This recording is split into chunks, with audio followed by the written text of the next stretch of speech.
do hope you guys tried that last pepper shrimp recipe I shared with you guys a couple weeks back there. Chris here, CaribbeanPot.com.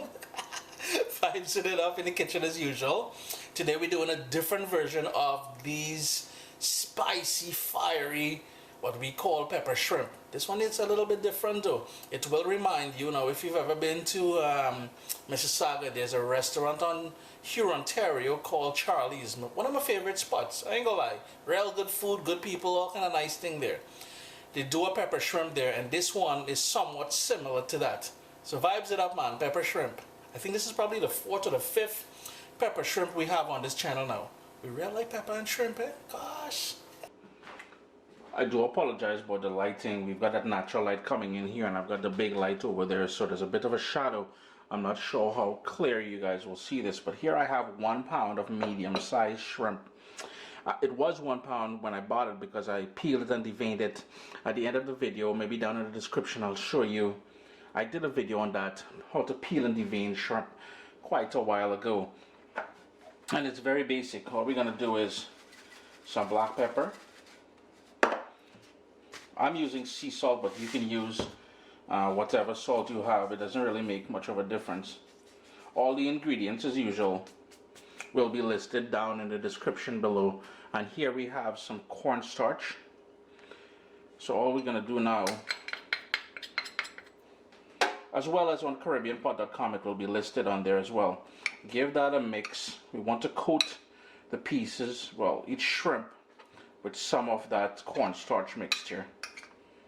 Next up, I'm going to do is I'm just going to leave this to sit for about a minute or two while I prep the other ingredients we'll be using. And I'm using 2 scotch bonnet peppers. Again, this is pepper shrimp, so it is going to be fiery. You can use a more tame pepper if you want, and you can control the level of heat as well. 3 cloves of garlic, and I've got some scallion or green onions here.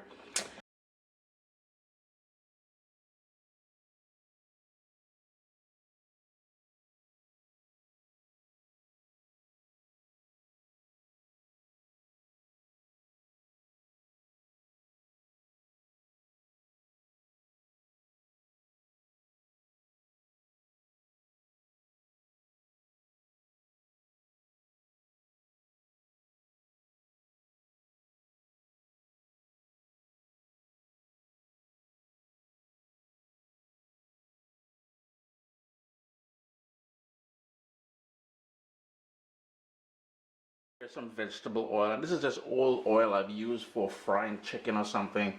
I usually filter it and reuse it, but this time, after this time, I probably have to toss it out.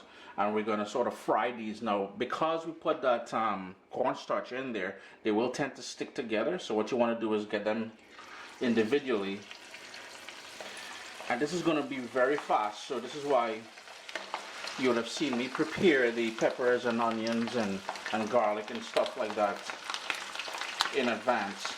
You just want to fry these until they're cooked all the way through, maybe about a minute or two, and then we're going to fish them out and continue with the recipe.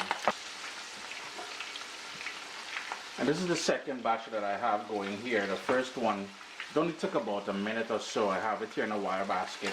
No need for paper towels and all that stuff, because we're gonna, yes, it is a greasy dish. So 2 things: it is a little bit greasy because we're frying, and it is going to be very spicy as well. This is going to continue cooking as I take them off. So I may go ahead and just remove these off there and get started with the other step.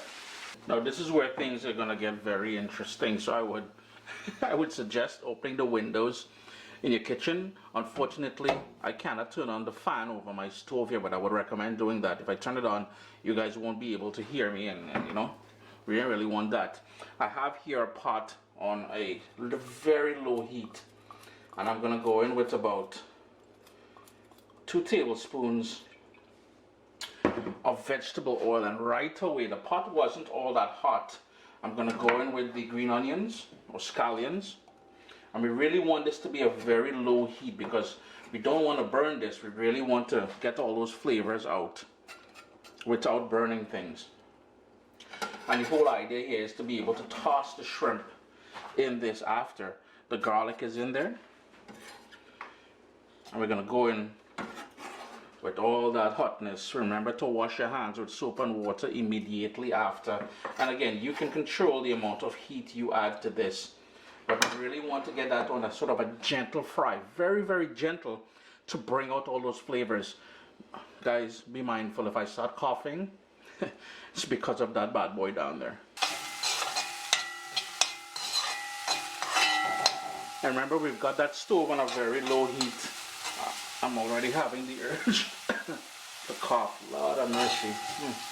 Now here's the thing, guys. Try not to overcook the shrimp. I said, you know, depending on the size of your shrimp, a minute tops. Nobody ain't trying to get dentine or wrigglies up in there instead of shrimp, you know what I mean?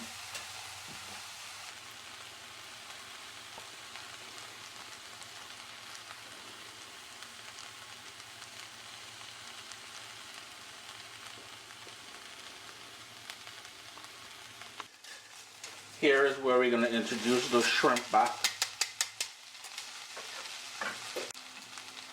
and give it a good toss in that fiery. Yo, why is this pot jumping around like that, man? Peter Pan is your name or something? I just want to give that a quick toss in there. Actually, I'm going to turn the heat off because, as I said, nobody is trying to get chewing gum kind of shrimp thing here. So Chris here, CaribbeanPot.com. Yo, a wonderful snack. Yo, we're hell fiery. Pepper shrimp. This is probably the third version of pepper shrimp I've shared with you guys now. Always a pleasure to have you guys here in the kitchen with me. Look at that. Pure niceness, but deadly. Be mindful though. Keep the kids away. Always a pleasure to have you guys here in the kitchen with me. Remember to leave comments below. I usually respond to comments the first day the video goes up. You know, I might just ain't have the time, man. Not as if I ignore it, but first day you post a comment, you get a response. Hit that thumbs up, man.